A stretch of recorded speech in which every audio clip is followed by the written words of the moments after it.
Hey you guys, it's V and you're watching Buzzing with V. Welcome to another video. Today is a feature for scrapdivadesigns.com. We are making a Memorydex envelope. Here are all the dies. Be sure to check out all of the links listed below and follow the hashtag to gain more inspiration. Here I'm placing all of the die cuts over the dies so you can get a feel of what they actually look like. And so I am using the Say Cheese Halloween by Simple Stories collection. It's such a fun collection. It came out I think a couple years ago. I used it and I'm using remnants of it as well. I have been trying to hit my stash and use it all up. So I'm also using the Gumball Halloween add-on, and I will have that linked below. I'm also using these Mickey silhouette die cuts. You can pick them up from Etsy. If you'd like to get those die cuts. This one I made it myself. I just put some circles together in my silhouette program and cut it out like that. So I'm going to have that linked below. So I went ahead and glued that Mickey head together. I also glued the base for the Memorydex card.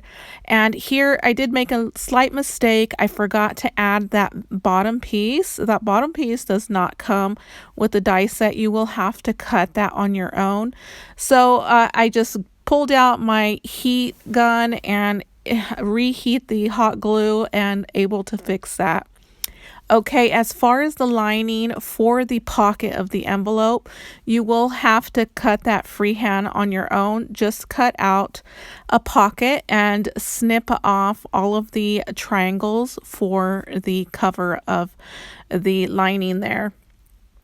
Okay, so here I'm gluing the Mickey head, and I enlarged it because I wanted it to be profound and just stand out. I just wanted it to be in your face and just the focal point. I'm also using I believe it's called the loop bow. I will have that link below if that's not the name of it.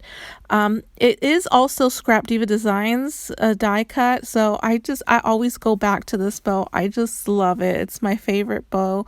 So as you can see throughout the years, I think it came out 2 years ago, and I go back to it always. So here I am using stickers as ephemera, and what I do with stickers is I add them to cardstock. So I added it to 65-pound cardstock, and I sew it together and I snip off the rest, so it becomes like a chipboard per se.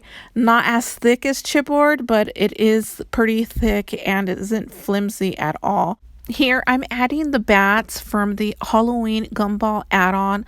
Again, I will have that link below if you'd like to check that out.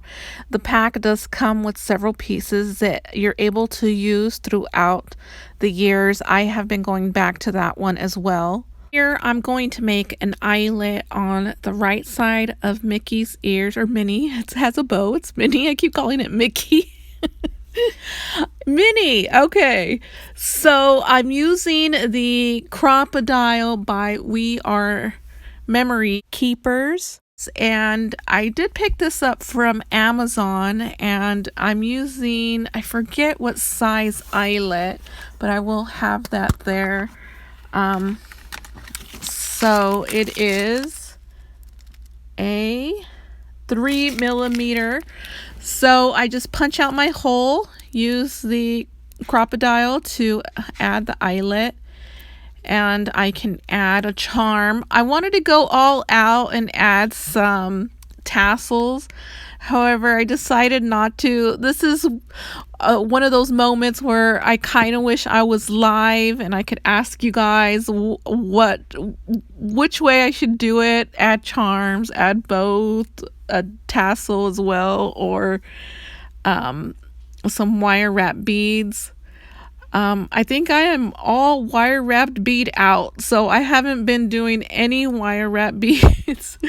So I kind of just want to stick with charms and tassels right now. So I might add a tassel later, who knows. I keep looking. If I keep looking at it, then I will decide.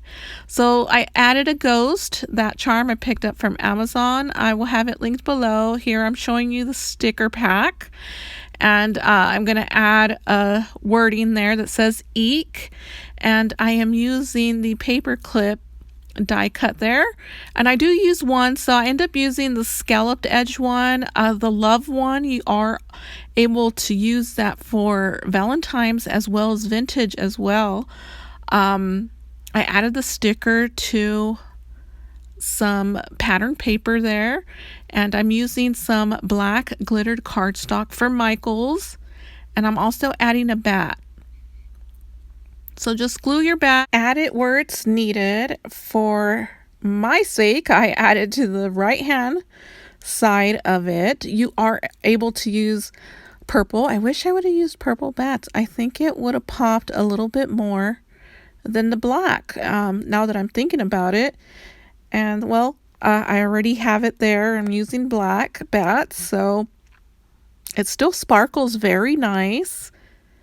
I'm just taking a look at it, making sure it looks good. I'm happy with it. You can see my hands flutter.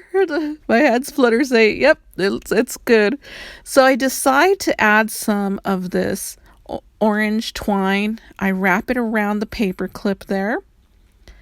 And then I tie a bow. And I almost want to add a charm to it as well. I decide not to.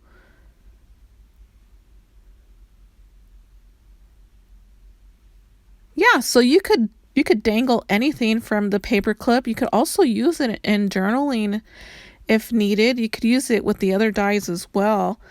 And I just think it's a cute die, such a cute die. I'm snipping off the excess twine there, and I'm happy with it. And so I'm just sticking it inside the pocket of the envelope. So I think this die is going to be a good die to add die cuts to when you're having swaps that require sending some die cuts. I'm in a swap for Halloween, so I think I'm going to use this for the die cuts because it's just a fun way of sending your die cuts. Here I'm adding some purple sequins. I think it needed purple, and I may just swap those black bats for purple as well. I'm going to see how it looks after this video, and you may see it in my Instagram post. I might have it all changed up. Who knows? If I have time, I'll think about it. So we'll see. I'm adding the sequins here. Just add some glue, pop those sequins sporadically throughout the card, and it brings a subtle sparkle to your projects. And I just love how it turned out. I was glad I had a bit of purple sequins. I normally don't use this color, and I'm glad I still had some. And yeah, I was thinking of buying some more purple. I'm in a Halloween swap and I require some purple, so I think I will be stocking up on some more purple sequins. This collection is considered traditional for me. I know it has teals in it. However, it's on the darker side, so sometimes you'll see me drift off to traditional and then I come back to pastels, and I just like both of them, but I'm more of a pastel crafter. But I do tend to like traditional as well, and you'll see me do that. I've done that several times throughout the years, so sometimes I do both. You know, I like to include traditional for all of my traditional subscribers as well. So I know that you want to see that, so I try to include it as well as much as I can. And I just love how the purple stands out. Look how beautiful that looks. It just has a subtle sparkle of purple, and then you see the glitz of the black bats. I just love it. So I think this is done here, and this concludes the video. I hope you enjoyed it. I will see you in the next video. Bye.